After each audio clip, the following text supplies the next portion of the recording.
భద్రాద్రి కొత్తగూడెం జిల్లా పట్టణంలో 17 సంవత్సరాల బాలుడు దారుణానికి ఒడిగట్టాడు. గ్రామంలో నివాసముంటున్న ఓ కుటుంబంలోని ముగ్గురు 6 సంవత్సరాల పిల్లలను ఇంట్లో ఎవరూ లేని సమయంలో బంధించి ఇద్దరిపై లైంగిక దాడి చేశాడు.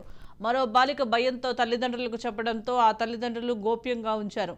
ఎవరికీ తెలవకుండా రాత్రికి రాత్రే కులపెద్దలు పంచాయతీ నిర్వహించి విషయం బయటకు చెప్పకుండా బాలికల తల్లిదండ్రులను ఒప్పించారు.